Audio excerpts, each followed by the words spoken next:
नमस्कार दोस्तों। आप सोच रहे होंगे पीछे बच्चे कौन बैठे हैं। मेरे बच्चे नहीं हैं, ये मेरे नीस एंड नीसेस हैं। So please don't worry about it. As far as जो कल मीटिंग हुआ है पुतिन और ट्रंप की अलास्का के अंदर, ये वो चीज़ें मैं बताने वाला हूँ जो मीडिया आपके पास नहीं बताएगी। शुरुआत होती है पावर डिस्प्ले से। वो पावर डिस्प्ले जो आपने कभी आज तक कभी देखा नहीं होगा, जो आपने अलास्का में देखा, वो एक सिंपल डिप्लोमेटिक मीटिंग नहीं था। ये एक ड्रामेटिक डिस्प्ले था जियोपॉलिटिकल चेस का, जो वर्ल्ड को हिला के रख दिया। आज के ऐसे मुद्दे हैं भी जो मैं हैरान रह गया हूँ कि कितनी डीप मीटिंग हुई है यहाँ पर, और अलास्का ही क्यों। और यही रियल स्टोरी है, क्योंकि मीडिया फोकस कर रहा है यूक्रेन के ऊपर कि भाई यूक्रेन की बात हुई है। रियल स्टोरी कुछ और ही है। आप सोच के देखिए, व्लादिमीर पुतिन वो जाते हैं अपने प्लेन के अंदर अलास्का में, और उसको ग्रीट कौन करता है। जैसे ही वो बाहर निकलते हैं तो वहाँ पर F-22 रैप्टर जो फाइटर जेट्स हैं वो लाइंड अप थे उसका ग्रीट करने के लिए, साइलेंट गार्डियंस। लेकिन जैसे ही मीटिंग शुरू होती है या आगे चलते हैं, ट्रंप एस्कॉर्ट करते हैं पुतिन को पोडियम की तरफ, और वहाँ पर B-2 स्टेल्थ बॉम्बर, वही एयरक्राफ्ट जिन्होंने रिसेंटली अपनी पावर दिखाई ईरान के न्यूक्लियर फैसिलिटीज़ के ऊपर, वो ऊपर से उड़ रहा है। और ऊपर से जाने के बाद परफेक्ट फॉर्मेशन में पुतिन ऊपर देखते हैं, और ट्रंप कैजुअली पुतिन के पास आकर उसके के ऊपर, कंधे के ऊपर हाथ लगाने के बाद बोलते हैं, don't worry, you are safe in this country. ये डिप्लोमेसी नहीं है दोस्तों, ये बहुत कुछ बड़ा है। ये साइकोलॉजिकल वॉरफेयर था एट द हाईएस्ट लेवल। अब आता है रियल रीजन कि अलास्का ही क्यों। आपके दिमाग में क्वेश्चन नहीं आया कि यार मीटिंग हो रही है अलास्का में और पुतिन ने हाँ कर दी, why Alaska? Main stream media ये नहीं बताएगी कि अलास्का एक की है to understanding the entire summit. Alaska Russia का टेरिटरी था एक टाइम पर, लेकिन इसे बेच दिया गया अमेरिका को 1867 में। पुतिन खुद एक्नॉलेज कर चुके हैं कि अलास्का के साथ रशिया के बहुत डीप कनेक्शंस हैं और कॉमन हेरिटेज है। आपको मालूम है कि वहाँ पर ऑर्थोडॉक्स जो चर्च है वो अभी भी 700 से ज़्यादा रशियन जियोग्राफिकल जो नेम्स हैं अभी भी एग्जिस्ट करती हैं। बट शॉकिंग क्या है? शॉकिंग ये है कि अमेरिका ने भी ICC यानी कि इंटरनेशनल क्रिमिनल कोर्ट को साइन किया हुआ है। यानी कि वहाँ पर इंटरनेशनल क्रिमिनल कोर्ट ने अरेस्ट वारंट इशू किए हैं पुतिन के लिए। लेकिन अरेस्ट वारंट होने के बाद भी पुतिन अलास्का पहुंच गए। ऐसा क्या चक्कर है? क्योंकि ये अलास्का जो है अभी भी ट्रेडिशनल रशियन वैल्यूज को फॉलो करता है, पहली बात ये। दूसरा, अमेरिका वो सिग्नेटरी है ICC का, लेकिन उसे कभी भी इंप्लीमेंट नहीं किया। यानी कि अमेरिका खुद ICC के रूल्स को फॉलो नहीं करता। ये परफेक्ट न्यूट्रल ग्राउंड था जहां पर पुतिन आ सकते थे बिना फियर के। नाउ ये तो हो गया कि why Alaska, nobody was talking about it. अब आते हैं डीप स्टेट का कनेक्शन, क्रिश्चियनिटी वर्सेस ओलिगार्स। जो बॉम्बशेल चीज है ये है, ये मीडिया नहीं बताएगी कि ये जो मीटिंग है ये कभी यूक्रेन के बारे में था ही नहीं। It was fighting a common enemy. Americans बोलते हैं उस एनिमी को deep state, Russians call it oligarchs. Now ये जो बीस्ट है ये कॉमन है, लेकिन डिफरेंट नेम्स हैं उसके। रियल वॉर जो फाइटिंग हो रही है वो हो रही है क्रिश्चियनिटी की। सोवियत यूनियन, आपको मालूम है, वो ऑर्थोडॉक्स क्रिश्चियनिटी को फॉलो करता है, अमेरिकन मॉडर्न वाले को। और सोवियत यूनियन को जो तोड़ा गया बाय द डीप स्टेट और oligarchs was only because Soviet Union के अंदर जो क्रिश्चियनिटी का इन्फ्लुएंस है उसको वीक करना था। उसकी इकोनॉमी को वीक करो, अपने आप हेड कट जाएगा। अब पुतिन पावर में आ गए। पुतिन के पावर के आने के बाद इतने काउंटलेस सैंक्शंस लगने के बाद भी रशिया की इकोनॉमी राइज कर रही है। क्यों?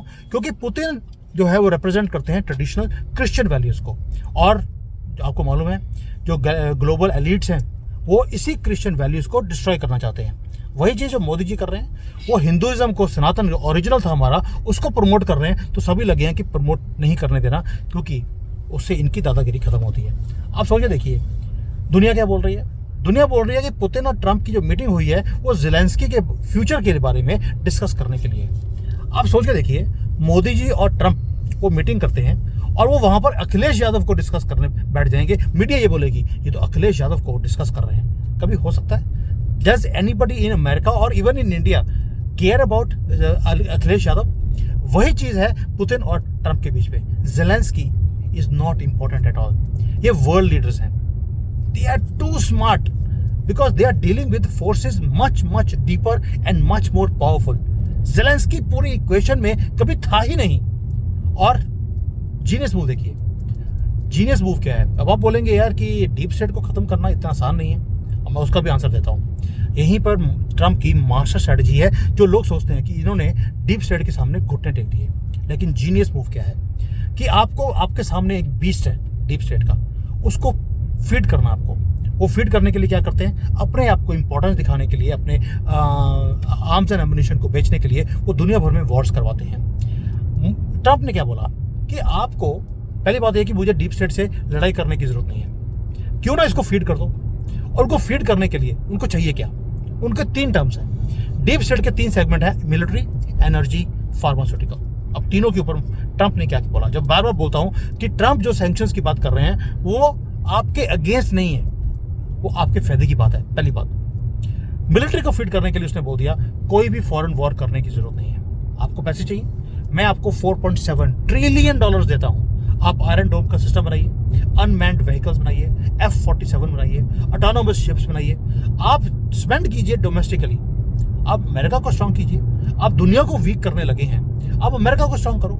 एनर्जी है तो आप दुनिया भर में वॉर करवाते हैं मिडिल ईस्ट में, सिर्फ इसलिए कि वहां पर आपने तेल निकालना है। छोड़ दो, आपको तेल चाहिए, आप दुनिया भर में जाकर दुनिया का तेल निकालने की कोशिश नहीं है, आप अमेरिका में ड्रिल करो। ड्रिल बेबी ड्रिल, इसी का नारा है। यानी कि अमेरिका को आप एनर्जी इंडिपेंडेंट करो। हमारे पास बहुत तेल है, आप दुनिया में जाके वॉर करवाते हैं, जरूरत नहीं है। तीसरा है फार्मास्यूटिकल। फार्मास्यूटिकल में वो कहते हैं कि यार मेडिसिन आप बनवाते हैं भारत से, आप स्टॉप कर दो, इंपोर्ट करवाने की जरूरत नहीं है, आप मैन्युफैक्चर करो अमेरिका में, ताकि आपके यहाँ आप के कंट्रोल में चीजें होंगी।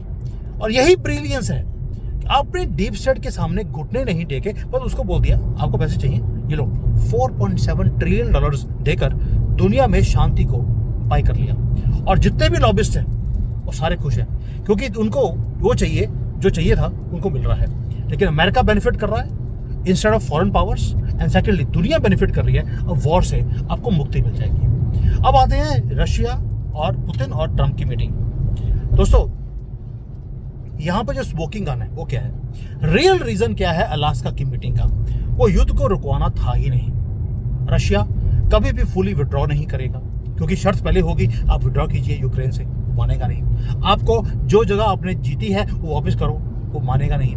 तो इसलिए वो अपनी स्ट्रेटेजिक पोजीशंस को छोड़ेगा क्यों। तो एक्चुअल एजेंडा क्या था, वो ये है कि रशिया यूक्रेन को बॉम्ब कर रहा है, वो एरियाज को बॉम्ब कर रहा है जहां पर क्रिटिकल मिनरल्स हैं।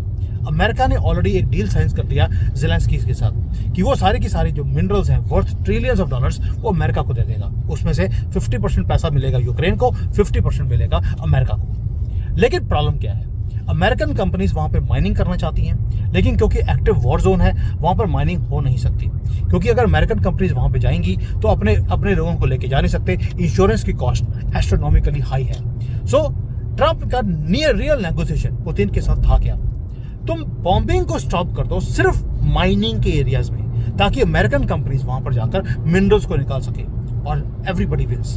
रशिया विंस, तुम जो करना है यूक्रेन के साथ करो यार। It is like Akhilesh Yadav, तुमने जो करना है अखिलेश के साथ कर लो, मुझे फर्क नहीं पड़ता, बस मुझे जो चाहिए, मेरी कंपनीज को फायदा होना चाहिए, वो मुझे मिलना चाहिए। मोदी जी बोलेंगे तथास्तु, जो मांगा दिया।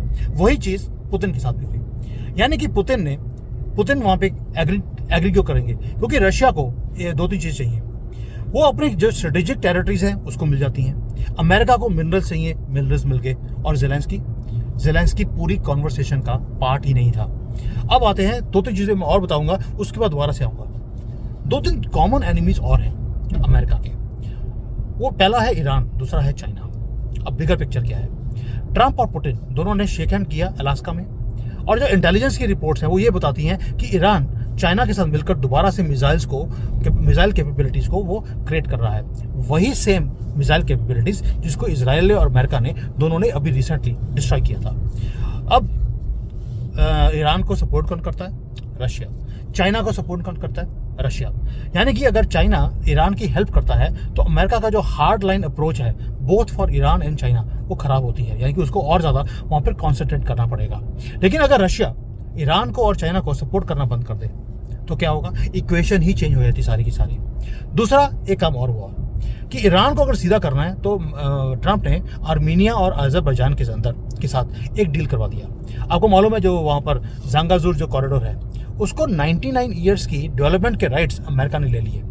किसके लिए? जो स्ट्रेटेजिक कॉरिडोर है उसको अमेरिका डेवलप करेगा 99 ईयर्स के लिए, जैसे हांगकांग को ब्रिटिश ने किया था। यानी कि उन्होंने ईरान का जो लैंड रूट है आर्मीनिया और रशिया के बीच में उसको कट कर दिया। ये है पूरी deep analysis of what is happening. और ये जो कॉरिडोर है ये वर्थ बिलियंस ऑफ डॉलर्स है ऑफ ट्रेड ओनली। तो आपने ईरान को कट कर दिया, चाइना को साइड पे कर रहे हो और उसके लिए आपको रशिया की हेल्प की जरूरत है। सेकेंडली, चाइना को सीधा करने के लिए आपको मालूम है चाइना ने रशिया के पास जो सर्बिया है उसके अंदर बहुत ह्यूज इंफ्रास्ट्रक्चर बनाए हैं, लेकिन वो जो इंफ्रास्ट्रक्चर था वो सारा कोलैप्स हो रहा है। चाइनीज की जो रेलवे स्टेशन थे वो कोलैप्स हो गए, लोग मर गए। तो ये BRI है उसके ऊपर भी बात हुई है कि भाई किस तरह से सर्बिया में रशिया से चाइना को बाहर निकालना है। दोस्तों ये छोटी मोटी बातें नहीं हैं जो हो रही हैं, वहाँ पर डिस्कशन ज़ेलेंस्की था ही नहीं। यहाँ पर बातें हो रही हैं कि किस तरह से वहाँ पे माइनिंग करनी है, कैसे ईरान और चाइना को वीकन करना है, क्योंकि ये लॉन्ग टर्म एजेंडा है। और जो स्टैगुलेशन है चाइना की वो बार बार हो रही है। ट्रंप ने एक काम और भी किया कि 14 अक्टूबर के बाद जो शिप्स चाइना में बनी हैं वो ऑपरेट नहीं कर पाएंगी अमेरिका के अंदर।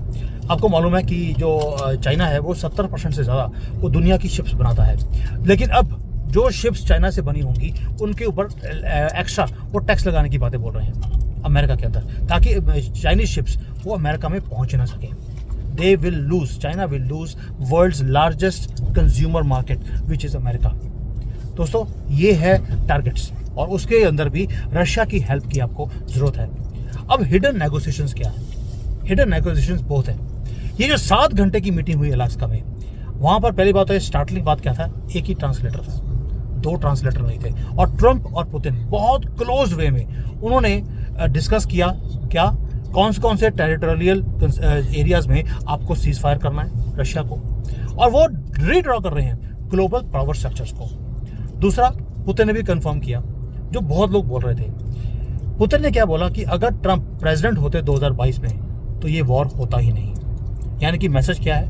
मैसेज है कि हम दुश्मन नहीं है, हमारा जो दुश्मन है वो कॉमन है, आपका भी हमारा भी। और जो मीटिंग का कॉन्फ्रेंस जो फॉर्मेट था वो 1-on-1 की बजाय 3-on-1 हो गया, क्योंकि ये पर्सनल डिप्लोमेसी के बारे में नहीं था, ये अलायंसेस के बारे में था कि बिल्डअप कैसे करना है अगेंस्ट ग्लोबलिस्ट फोर्सेस। मैं कितनी वीडियोस बना चुका हूँ, जो ग्लोबलिस्ट फोर्सेस हैं उसको टारगेट किया जा रहा है। और both leaders they see the globalist forces as a threat. जो ट्रेडिशनल सॉवरेनिटी है उसको ये हिट करते हैं ग्लोबलिस्ट, और जितने नेशनलिस्ट गवर्नमेंट्स हैं उसको गिरवाने की कोशिश करते हैं। ट्रंप के पीछे पड़े हैं, पुतिन के पीछे पड़े हैं, ये नेतन्याहू के पीछे पड़े हैं और मोदी जी के पीछे पड़े हैं। अब इसमें पैनिक भी आ गया। जैसे ही ये मीटिंग हुई है यूरोपियंस के सांस गले में अटकी पड़ी है, क्योंकि रीजन क्या है, पुतिन और ट्रंप अगर ये कोऑपरेट कर लेते हैं डिप्लोमेसी में यूरोप आइसोलेट हो जाएगा। उनका वर्स्ट नाइटमेयर ये है कि अमेरिका रशिया पार्टनरशिप, और अगर वो उन्होंने ग्लोबल इश्यूज को मिलकर सॉल्व करना शुरू कर दिया विदाउट यूरोप, यानी कि जर्मनी, फ्रांस, यूके, इन्होंने तो पोस्ट कोल्ड वॉर से एक ही काम किया कि अमेरिका और रशिया के बीच में ये ब्रिज का काम करते थे। और ये अगर दोनों कंट्रीज कोऑपरेट करने लगी डायरेक्टली तो यूरोपियन इररेलेवेंट हो जाएंगे, और जैसे ही वो इररेलेवेंट होंगे पुतिन पीछे हट जाएंगे यूरोप को सपोर्ट करने के लिए। अब दोस्तों यहाँ तक तो आ गया कि जो कुछ हुआ है। अब आते हैं कि क्या पुतिन जो है वो चाइना को अबेंडन कर देंगे सिर्फ इसलिए कि अमेरिका की पार्टनरशिप मिल रही है। और ये चीज़ बताने वाला हूँ वो शी जिनपिंग को तंग करने वाले हैं। रीज़न भी, अब आप सोच के देखिए कि पुतिन ट्रंप के साथ मिल जाता है, फ़ायदा किसको है? पुतिन को है। बिना अमेरिकन सपोर्ट के और इतनी सैंक्शंस के बाद भी रशिया राइज कर रहा है, लेकिन अगर अमेरिका के साथ मिलकर काम करता है तो रशिया को कितना फ़ायदा होगा? पुतिन बेवकूफ़ नहीं है कि वो इतने सैंक्शंस में अपनी कंट्री को स्टीर आउट कर रहे हैं। अगर अमेरिका के साथ मिलकर काम करते हैं उसकी कंट्री की तरक्की इतनी होगी, और this is exactly where he will choose America at the right in the short term. जब तक पुतिन है, जब तक ट्रंप है, उसके बाद देखी जाएगी 4 साल के बाद क्या होगा। अब वापस आते हैं वहीं पर जहां से हमने वीडियो को शुरू किया था। इनक्रेडिबल सीन था अलास्का में, B-2 बॉम्बर्स ऊपर उड़ रहे हैं, F-22 खड़े हैं, F-47 खड़ा है। ये कुछ भी एक्सीडेंटल नहीं था, हर चीज ऑर्केस्ट्रेट थी। ये वही एग्जैक्ट एयरक्राफ्ट है जिन्होंने अभी अभी अपनी पावर दिखाई है। पुतिन को मैसेज दे दिया लाउड एंड क्लियर कि अमेरिका का मिलिट्री सुपीरियरिटी वो अनडिनाएबल है। रशिया आपको पार्टनरशिप ऑफर कर रहा है, लड़ाई ऑफर नहीं कर रहा। और ये वही बॉम्बर्स हैं जो आपको उड़ा भी सकते हैं, पुतिन को, लेकिन अगर आपने हमारे साथ अलाइन किया आपको प्रोटेक्ट भी कर सकते हैं। एक तो message was loud and clear. दूसरा, मैं पहले बोला आपको, इतने सैंक्शंस के बाद भी रशिया ग्रो कर रहा है, लेकिन अगर अमेरिका के साथ वो जुड़ जाए, अपने हाथ जोड़ ले, तो कितनी तरक्की होगी। यानी कि फुल इकोनॉमिक कोऑपरेशन अगर हो जाती है तो रशिया की energy, American technology, combined space exploration, Arctic के अंदर जॉइंट डेवलपमेंट पोटेंशियल अनलिमिटेड है। और ये चीज़ें हैं जो टेरिफाई करती हैं चाइना जैसी कंट्री को, उसको मिलिट्री थ्रेट दिखना शुरू हो गया। अब इस सारे सीन में भारत को फायदा क्या है दोस्तों, ये क्रूशियल है। मोदी जी का जो भारत है अभी, वो परफेक्टली पोजीशन है मेरे हिसाब से, जो नया वर्ल्ड ऑर्डर बन रहा है। भारत की दोस्ती किसके साथ है?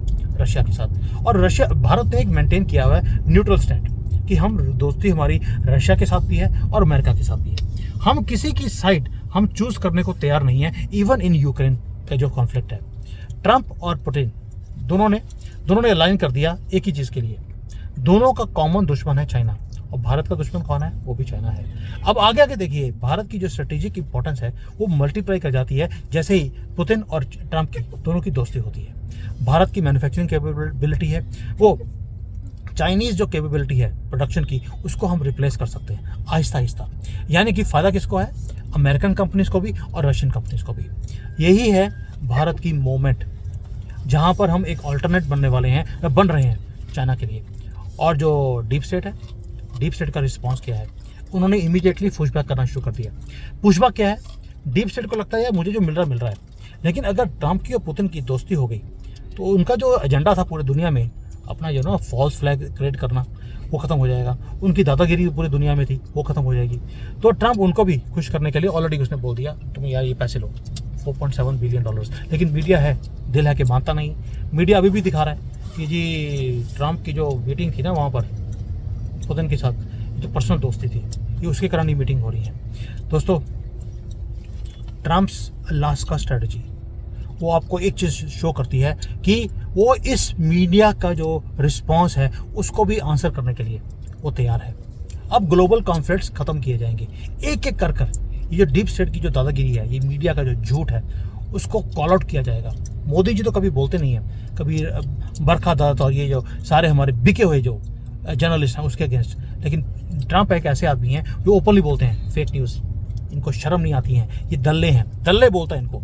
जिस दिन मोदी जी बोलना शुरू कर देंगे उस दिन इक्वेशन भारत में भी चेंज हो जाएगी। तो दोस्तों, जो सब कुछ देखा आपने, जो अलास्का में जो हुआ, ये बिगिनिंग है न्यू वर्ल्ड ऑर्डर की। मीडिया फोकस कर रहा है सरफेस लेवल की डिप्लोमेसी, लेकिन जो ये थिंक टैंक्स होते हैं, रियल स्टोरी वो है कि ऐसी अलायंस एक क्रिएट हो रही है जो रीशेप करेगी ग्लोबल पावर्स को, और ये अगले 10, 20, 30 साल के लिए ये ऐसे रहने वाला है। Trump did not lose anything in Alaska, लेकिन पुतिन ही डेफिनेटली वन। उसके सामने प्लेट रख दी गई है विद अ न्यू प्रपोजल कि यार तुम भी कमाओ, हम भी कमाते हैं, अपने अपने कंट्रीज को आगे लेके चलते हैं। और अगर दोनों मिल जाते हैं, they have found a path जहां पर वो डीप जो स्टेट की फोर्सेस हैं उसको हिला सकते हैं, उसको डिफीट कर सकते हैं। जो ये फोर्सेस मैनिपुलेट करती हैं ग्लोबल कॉन्फ्लिक्ट्स को अपने प्रॉफिट्स के लिए, उनके साथ मिलकर ये लड़ाई कर सकते हैं। ट्रंप ने शी जिनपिंग को भी बोला था कि कॉमन एनिमी आपका और हमारा सबका कॉमन है। अगर हम दोनों मिलकर ये डीप स्टेट से लड़ाई करें, हम दुनिया के अंदर शांति लेके आ सकते हैं। आज उसने वही चीज़ पुतिन के साथ भी करी है। और डीप स्टेट, ये जो ग्लोबल ऑलिगर्स हैं, ये जो वॉर प्रॉफिटर्स हैं, दे आर वॉचिंग नर्वसली कि यार पुतिन और ट्रंप अगर इकट्ठे हो गए, ये इतना ऐसा एक कॉपरेशन पावरफुल बन जाएगा जो कॉन्फ्लिक्ट्स खत्म कर देगा और तरक्की की तरफ चले जाएंगे इनके बिना। और ये बिगनिंग है दोस्तों, रियल चैलेंजेस अभी आने वाले हैं, ये रुकने वाले नहीं हैं। लेकिन आपको एक चीज़ याद रखनी पड़ेगी कि जो ट्रुथ है वो ट्रुथ सामने आ रहा है कि Americans and Russians they were never against each other. ये तो मेन स्ट्रीम मीडिया में नैरेटिव्स को ये बनाया जाता है इनकी लड़ाइयों को उजागर करने के लिए। मूवीज़ बनाई जाती हैं और मूवीज़ को फंड कौन करता है? Deep state. अब समझ सकते हैं ये पूरा वो एक इन्फॉर्मेशन का वॉरफेयर है, नथिंग लाइक इट। पीछे जो हो रहा है वो ज़ेलेंस्की के बारे में कभी था ही नहीं, यूक्रेन के बारे में था ही नहीं। It was about Iran, it was about China, it was about industrial complex, it was about Shanti, it was about mining. And remember, global politics ऐसे ही चलती है। Thank you. जय हिंद, वंदे मातरम।